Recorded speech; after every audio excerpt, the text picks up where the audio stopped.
This is today's number 9 most urgent vulnerability on the Daily Ranked CVE Brief, CVE 2026-46817 in Oracle e-Business Suite. And even at number 9, this is not a minor cleanup item. We rank what to patch first using real exploitation signal, CISA KEV, first EPSS, and CVSS, and this one checks the box defenders care about most. CISA says it is known to be exploited. The affected area is Oracle payments, specifically the file transmission component.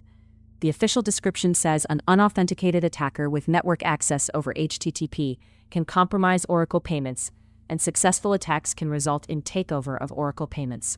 That is why this deserves attention now, not at the end of a quarterly maintenance cycle. So, what is it? CVE 2026-46817 is a vulnerability in the Oracle Payments product within Oracle e-Business Suite. The vulnerable component is listed as file transmission, which is important because file movement in a payments environment is often tied to business processes, integrations, and sensitive financial workflows. The weakness mapping tells the story in plain English. CVE-287 is improper authentication. The system is not correctly proving who someone is. CVE-306 is missing authentication for a critical function. A sensitive action is reachable without the authentication gate it should have. CVE-269 is improper privilege management. The application may not correctly enforce what a user, or in this case an unauthenticated party, is allowed to do. Put together, this is an access control failure around a high-value financial application component. Verdict: this is a critical, remotely reachable, no login required takeover risk. The CVSS score is 9.8. And the reason is straightforward. The most important metric is that the attack vector is network, with low complexity, no privileges required, and no user interaction. In plain language, if the vulnerable service is reachable over HTTP, the attacker does not need a valid account, does not need to trick an employee into clicking anything, and the vulnerability is considered easy to exploit. The second metric that matters is impact. Confidentiality, integrity, and availability are all rated high. That means the possible damage is not limited to viewing data, or changing data, or knocking something offline. The scoring says all 3 categories can be severely affected. The real-world danger is the KEV status. CISA's Known Exploited Vulnerabilities catalog is not a theoretical severity list. It is a signal that exploitation has been observed. That changes the patch conversation. A 9.8 by itself is already serious, but a 9.8 that is also in KEV should jump ahead of many vulnerabilities that are only plausible risks. The EPSS percentile provided for today's ranking is 0.60302, which adds another data point, but KEV is the decisive one here. For Oracle payments, the business stakes are obvious without needing to speculate about a specific attacker. Payment workflows can involve sensitive financial data, file exchanges, approvals, and integrations. A takeover condition in that area can become a business operations problem, not just an application security ticket.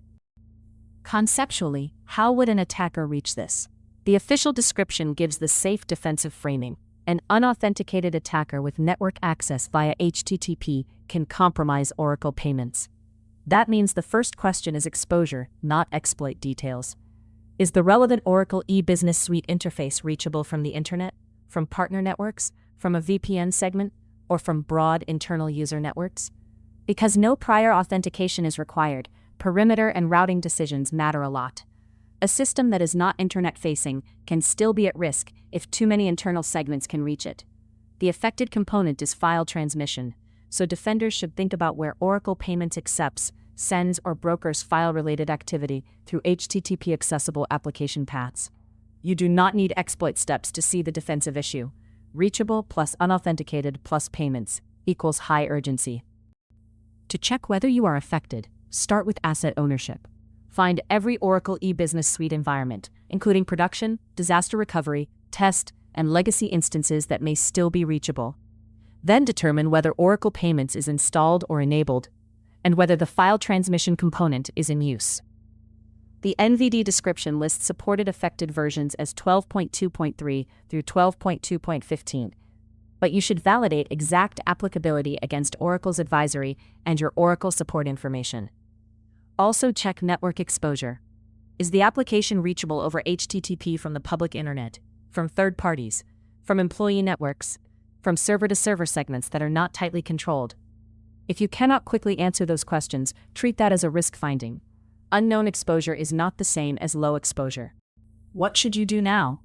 First, follow Oracle's official security alert and apply the recommended update or mitigation guidance for your supported eBusiness Suite version. Do not rely on compensating controls as a long-term substitute for patching a KEV-listed 9.8.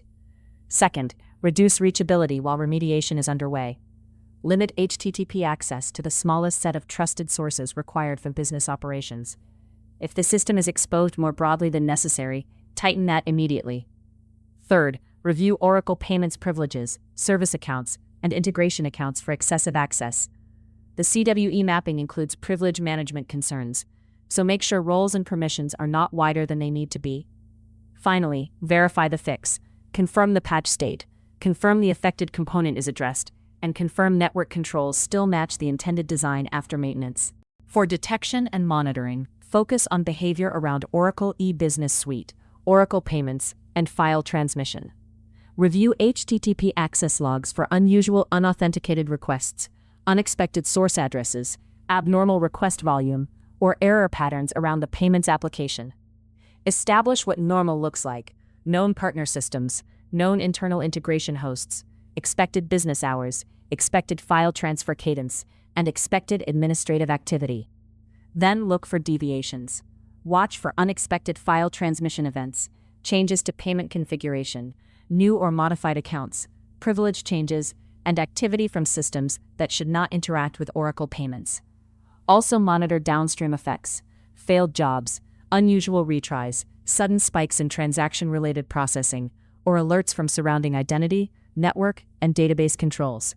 Detection here is about spotting misuse of a sensitive business component, not looking for one magic string. Quick recap. CVE 2026-46817 is today's number 9 CVE on our ranked list, but it still deserves immediate action. It affects Oracle payments in Oracle eBusiness Suite, in the file transmission component. The official impact is severe. Unauthenticated network access over HTTP can lead to compromise and takeover of Oracle payments. The score is 9.8 critical, and CISA KEV status means exploitation is known, not just possible.